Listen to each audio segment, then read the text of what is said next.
Welcome back to the Takeout. House Republicans are creating a new panel to reinvestigate the January 6th Capitol riot, a decision that House Minority Leader Hakeem Jeffries says the GOP will come to regret, calling it an attempt to, quote, whitewash, unquote, the events of that day. Joining me now, Maryland Democrat, ranking Democrat on the House Judiciary Committee, Jamie Raskin of Maryland. Congressman, always good to see you. I'll get to some domestic things in a moment, but two things are foremost on my mind. Israel sent an airstrike into Qatar today, targeting Hamas. The White House calls it unfortunate and says it does not advance Israel or U.S. interest. Do you have anything stronger to say about that? Well, unfortunately, I've just learned of this like a few moments ago. I was on the floor, so I don't know all the details of it. But if they're being criticized by Donald Trump, you can be sure that it is a pretty destabilizing thing in terms of the effort to move peace and to have a comprehensive ceasefire in the war in Gaza. So I'll have to investigate it some more, Major, and happy to talk to you more about it later. How about what's going on off the coast of Venezuela? Rand Paul in the United States Senate has said lots more answers need to come from this administration about its military posture and shooting down small boats in international waters, alleging that they are carrying drugs and narcotics to harm Americans. Do you agree? So look, I mean, either it was an act of war, and if it's an act of war, it was never declared by Congress, and only Congress has the power to declare war. Or it was law enforcement. But if it's law enforcement, people have a right to be arrested and to have due process and to have a trial before they're executed. So I would say that that was an action that was lawless and contrary to our Constitution, because it did not follow a declaration of war by Congress, and it did not conform to any of the requirements that we have for criminal prosecution. Does the administration owe Congress and the American public more information?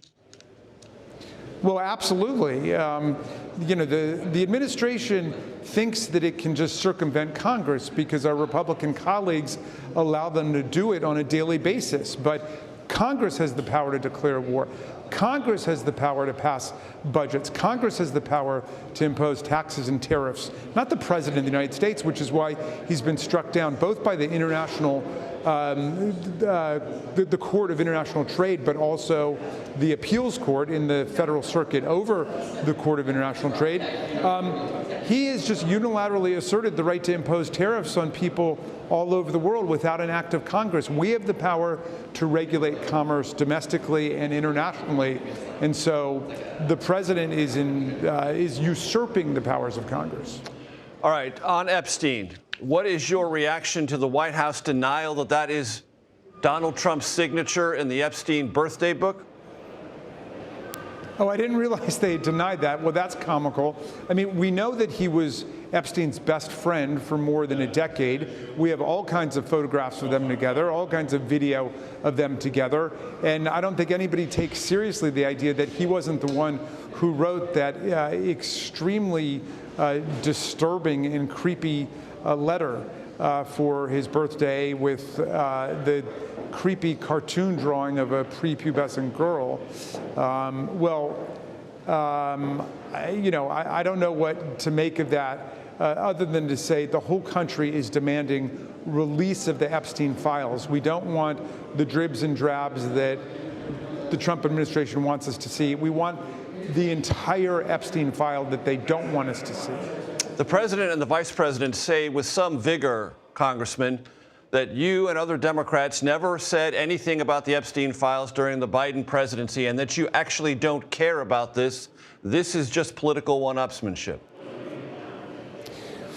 Well, unlike Donald Trump, I don't know Jeffrey Epstein or Ghislaine Maxwell. I had nothing to do with them. We are relying on Donald Trump's word. He was the one who said that this is a sinister criminal sex ring. It's the Republicans who are the ones following Donald Trump who said it should be released. We are agreeing with them.